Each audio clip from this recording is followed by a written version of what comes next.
Welcome to the Shiprati Education online classes. We are going to learn about the communication skills. That is one of the most important uh, topic in UGC NET examination and also for your general purpose or daily life. So let's get started.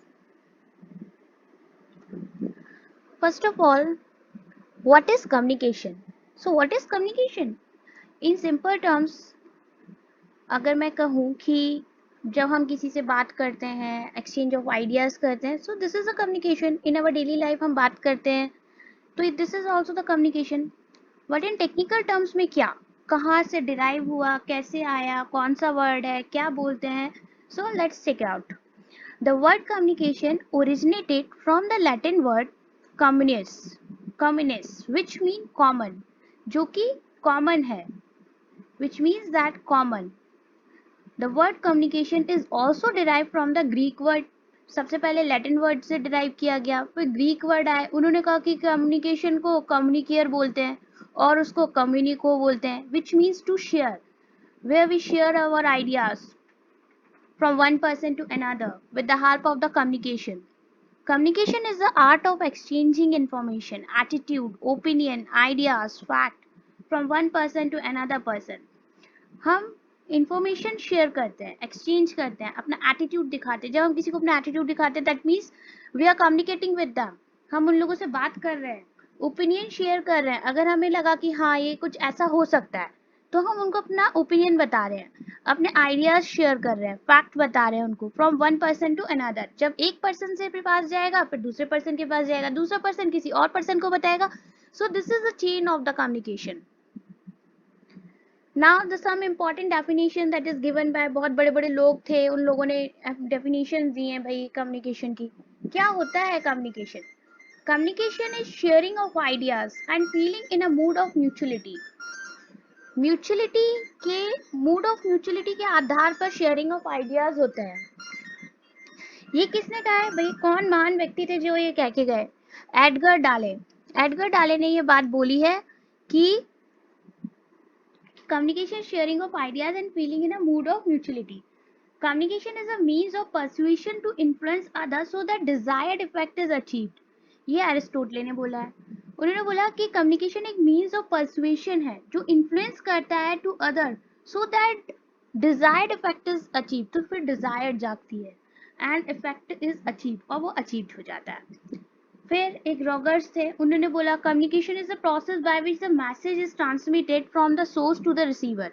जहां पर source से receiver तक message transfer होता है. उन्होंने ये बोला communication एक ऐसी प्रोसेस है जहां से सोर्स से मैसेज ट्रांसमिटेड होता है. ये किसने बोला है? ये बोला है रोगर्स ने. Communication is anything that conveys meaning that carries a message from one person to another. ये ब्रुकर ने बोला है. उन्होंने बोला कम्युनिकेशन इज एनीथिंग, कुछ भी हो सकता है जो मीनिंग को कन्वे करे, जो मैसेज को कैरी करे एक पर्सन से दूसरे पर्सन तक. ठीक है. फिर communication is mutual interchange of ideas by any effective means. किसी भी एक इफेक्टिव मींस के थ्रू हम म्यूचुअल इंटरचेंज ऑफ आइडियाज कर सकते हैं. ये बोला है थायर ने इन 1968 में. अब इसका ये मतलब है कि interchange of ideas by any effective means, कोई भी मींस ऑफ कम्युनिकेशन हो सकता है, either through with the help of the email, either through with the letter. हम यहाँ पर इंटरचेंज ऑफ आइडियाज कर सकते हैं. जैसे पहले होता था कि हमने लेटर के थ्रू बता दिया कि भैया ये है, अब ईमेल के थ्रू बताने लगे हैं. तो ये थायर ने 1968 में बताया था. Now the process of communication. अब कम्युनिकेशन की कुछ प्रोसेस तो होती होंगी, हमें तो डेली लाइफ में पता ही नहीं है कि क्या प्रोसेस होती है, लेकिन हम तो बोलते हैं, दूसरा सुनता है, एक मैसेज ऑफ मीडियम होता है, वहाँ एयर में ट्रैवल करता है, आवाज साउंड आती है, हमें तो ये पता है बस. लेकिन कम्युनिकेशन है क्या? Communication is a continuous process which mainly involves three element. ज्यादातर कम्युनिकेशन एक कंटिन्यूअस प्रोसेस ही होती है जिसमें थ्री एलिमेंट्स इन्वॉल्व रहते हैं. एक तो sender, message and the receiver. The elements involve in the communication process are explained below. So let us look first. अगर if we are talking about communication, then there is most elements is three: sender, message and receiver. Sender, who send the message, and message, what is the message is to be sent to the receiver, and receiver who receives the message that is sent by the sender. Okay, so these three elements is necessary, but in detail. So let's consider. First of all, the sender or the communicator generates the message. जैसे मेरे पास कोई message है कि मैं आज communication skills पढ़ा रही हूँ and convey to the receiver, और you are the receivers, or through the medium is YouTube. He is the source. That means the sender is the communicator. जिसने भेजा, मैंने भेजा, तो मैंने ये मैसेज ट्रांसफर कर रही हूँ, मेरे चैनल के थ्रू आ रहा है, तो मैं एक सोर्स हूँ. आफ्टर दैट जो मीडिया यूज हो रही है, that is the YouTube, and the person who receives, you are that person. So the one who starts the communication. Now we come on to the message. It is the idea, information, view, fact, feeling, etc. that is generated by the sender and is then intended to the communicated further. अब जो message है भाई, it is the idea of information. ये idea है, information होते हैं, views होते हैं, फैक्ट होते हैं, फीलिंग होती है जो जनरेट की जाती है सेंडर के द्वारा, and is then intended to the communicated further, और जो इंटेंड कम्युनिकेटेड के लिए फर्दर जाता है. एनकोडिंग. अब message generated by the sender is encoded. अब कोई मैसेज है वो एनकोडेड कर दिया जाता है, ठीक है, उसको एनकोड कर दिया जाता है symbolically, such as in the form of words में कर दो, पिक्चर्स में कर दो, गेस्चर में कर दो, etcetera, before it is being conveyed, पहले भेजे से पहले. अब जैसे मैंने यहाँ पे वर्ड्स में कर दिया आप लोग को बताने से पहले, सो यहाँ पे एक एनकोड कर दिया मैंने message, such as the form of words, pictures लगा दी, पिक्चर्स लगा दी, before it is being conveyed, आपको बताने से पहले. मीडिया, जैसे कि मैं यूट्यूब यूज कर रही हूँ, it is a manner in which the encoded message is transmitted. So how the message is to be transmitted? The message is transmitted with the help of the media. The medium like YouTube, email, okay. The message may be transmitted orally or in writing. The medium of communication include telephone, internet, post, fax, email, etc. The choice of the medium is decided by the sender. So I decided my choice is to send the message with the help of the YouTube. Okay, so this is also the media. Now we come on to the decoding. What's the decoding? The encoded message that I sent to you, you can decode it. It is a process of converting the symbol encoded by the sender. जो मैंने भेजा है उसको आप convert कर देंगे. After decoding the message is received by the receiver. जब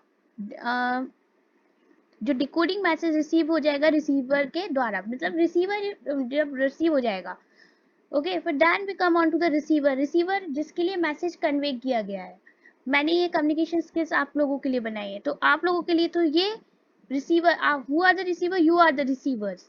okay, he is the person who is last in the chain and for whom the message was sent by the sender. Once the receiver receives a message and understands it in proper perspective and acts according to the message, only then the purpose of communication is successful. The intended person is received the message, then the purpose is successful, कि भैया successful हो गया जो message हमने send किया है. After that the feedback is much more important part. Message receiver को मिल गया, how the receiver convey the message that to sender, कि अब मैसेज मिल गया, सो फीडबैक इज नेसेसरी. नहीं तो जो सेंडर है उसको यही लगेगा कि पता नहीं कहीं मैसेज बीच में ब्रेक तो नहीं हो गया, पहुंचा कि नहीं पहुंचा, क्या हुआ. So once the receiver confirm to the sender that he has received the message and understood it, उसको समझ में आ गया, हमने जो भेजा है आपको समझ में आ रहा है, the process of communication is complete. तब हम कहते हैं कि ये process of communication एक complete हो गई है. जब रिसीवर ने, अब मैंने आपको YouTube के थ्रू समझाया, अब आप लोगों को समझ में आया, ठीक है, मुझे नहीं पता चल पा रहा है, जब आप लोग मुझे कमेंट्स के थ्रू लिख के बताएंगे then it is called as feedback. आप लोग मुझे feedback देंगे.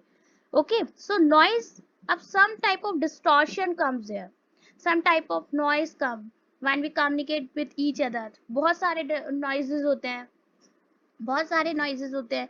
It refers to any obstruction that is caused by the sender, message or receiver during the process of communication. एक process of communication के जब हम when we communicate, there is so many types of obstruction between communicating our message to the receiver. For example bad telephone connection, बहुत जब हम phone पे बात करते हैं तो टेलीफोन कनेक्शन में बहुत सारा डिस्टर्बेंस आता है, some type of disturbance we can say that. Okay, faulty encoding होती है, फॉल्टी डिकोडिंग होती है, इंटेंटिव रिसीवर, पुअर अंडरस्टैंडिंग। अब एनकोडिंग डिकोडिंग का मतलब कि मैंने कुछ गलत लिख दिया या किसी ने कुछ मैसेज को सेंड किया तो वो गलत लिख दिया, फॉल्टी एनकोडिंग, और वहां पे आपको मैसेज को इंटरप्रेट करने में ही दिक्कत हो रही है। तो understanding of message due to prejudice और इनएप्रोप्रिएट गेस्चर एक्सेट्रा। सो एक गलत गेस्चर यूज करना, सो वो हम अभी आगे पढ़ेंगे। Now consider this figure, sender message send करता है, सेंडर फिर एनकोड हो जाता है, फिर मैसेज बनता है, फिर एक मीडियम के थ्रू करता है, चैनल होता है, फिर उसको रिसीवर, इंटेंडेड रिसीवर रिसीव कर लेता है और वो मैसेज डिकोड हो जाता है। अब वो जो मैसेज डिकोड हो गया, उसको समझ में आ गया, अब वो क्या करता है, फीडबैक देता है।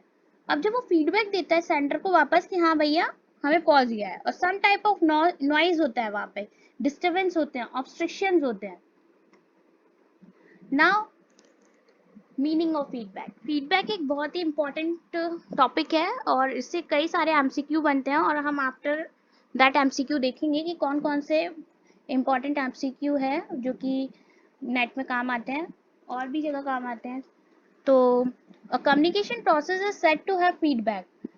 कम्युनिकेशन प्रोसेस को अगर हम कहें तो एक फीडबैक ही है, जरूरी होता है। When the receiver of the message gives his response to the sender's message. जब फीडबैक क्या होता है, जब रिस्पॉन्स करता है रिसीवर, वो भी किसको, सेंडर को, कि भैया हमारा मैसेज एक्नॉलेज कर देता है। When the receiver acknowledge to the sender that the message is received, हो चुका है, तब ये कहा जाता है कि फीडबैक मिल गया। अगर हम एक इसका सिंपल एग्जांपल ले लें कि जैसे कि मैंने आपको कुछ सेंड कर दिया, जैसे मैंने बात करी, मैंने आपसे पहले ही बात करी कि जैसे कि आपको मैंने YouTube के थ्रू समझाया और आपको समझ में आ रहा है कि नहीं आ रहा है, आप मुझे कमेंट करके बताएंगे। So this is a feedback. Sending back the knowledge about the message to the communicator is known as feedback. कुछ नॉलेज आपने उनको सेंडिंग बैक कर दी, पलट के वापस सेंड कर देना, that is called as a feedback. Feedback okay to the communicator को is known as a feedback. Feedback is one of the important element of the communication process. ये मैसेज को acknowledge करने के लिए one of the important element है in the communication process में। Communication process without a provision for feedback is not an effective communication. Effective communication बिल्कुल नहीं कहलाएगा जब तक कि उसमें फीडबैक नहीं होगा। अब किसी ने आपको मैसेज किया व्हाट्सएप पे, आप फीडबैक ही नहीं दोगे कि भैया आप उनके पास आपका मैसेज पहुंच रहा है या नहीं पहुंच रहा है, तो कोई मतलब नहीं है ना, कोई इफेक्टिव कम्युनिकेशन ही नहीं हो पा रहा, आप इंटरेस्टेड ही नहीं हो देने में, तो फिर तो वो समझेगा, तो वहां पे इफेक्टिव कम्युनिकेशन ही नहीं हो रहा है। An effective two-way communication occurs when the sender transmits message and the receiver involves in feedback to the sender, which is illustrated below. अब जैसे कि अगर हम बात करते हैं कि an effective two way communication कैसे होता है, जब ऑकर्ड व्हेन द सेंडर ने ट्रांसमिट किया मैसेज को और रिसीवर इन्वॉल्व है फीडबैक में, ये होता है एक व्हाट्सएप चैट एप्लीकेशन बोल सकते हैं हम, ठीक है। तो व्हाट्सएप चैट एप्लीकेशन में भी क्या होता है कि व्हाट्सएप चैट एप्लीकेशन में होता है जैसे कि आप इन्वॉल्व है, आप टू वे कम्युनिकेशन में इन्वॉल्व है, मैंने मैसेज किया, समवन आल्सो मैसेज किया, आपने किसी एक पर्सन को मैसेज किया और दूसरे पर्सन ने आपको भी मैसेज किया, आप दोनों आपस में बातें करते जा रहे हैं, फीडबैक आपको मिलता जा रहा है आपस में, वो लिख रहा है वो लिख रहा है, there is no distortion between the, there is no obstruction, कोई भी ऑब्स्ट्रक्शन नहीं है, कुछ भी नहीं है, वहां पे आप दोनों आपस में बात करते जा रहे हैं, तो वो क्या हो गया, टू वे कम्युनिकेशन हो गया। Now the characteristics of feedback, intention clear होना चाहिए, स्पेसिफिसिटी होनी चाहिए, डिस्क्रिप्शन होना चाहिए, यूजफुलनेस होना चाहिए, टाइमलाइननेस होना चाहिए। ये नहीं कि आपको किसी ने मैसेज किया, आप 5 दिन बाद मैसेज कर रहे हैं फीडबैक देके, तब तक तो बंदा ये समझेगा कि भाई हो गया, कुछ नहीं, इंटरेस्टेड ही नहीं है वो। क्लैरिटी होना चाहिए फीडबैक में, और वैलिडिटी एंड रिलायबिलिटी, वैलिड होना चाहिए, रिलायबल होना चाहिए, रीडनेस होनी चाहिए उसमें। नाउ टाइप्स ऑफ फीडबैक भी बहुत इंपॉर्टेंट होते हैं। एक केविन एजुबेरी थी जिन्होंने the world famous leadership exponent mention the 4 types of feedback. उन्होंने 4 टाइप के फीडबैक दिए केविन एजुबेरी ने। उन्होंने जो दिए वो जो थे types, the types are as follow. उनके तक कुछ टाइप ऐसे हैं जैसे निगेटिव फीडबैक और corrective comments about past behaviour. तो कुछ नेगेटिव फीडबैक और कुछ करेक्टिव कमेंट्स देते थे, correct comments about past behaviour में देते थे। फिर पॉजिटिव फीडबैक और अफर्मिंग कमेंट्स आए अबाउट फ्यूचर बिहेवियर को लेके। After that, negative feed forward or corrective comments about future behavior. Positive feed forward और affirming comments about future behaviour. इसको हम डिटेल में डिस्कस करेंगे. Thank you. Now we will discuss it in our next lecture of communication. So please stay safe at your home during the coronavirus and don't forget to subscribe our channel.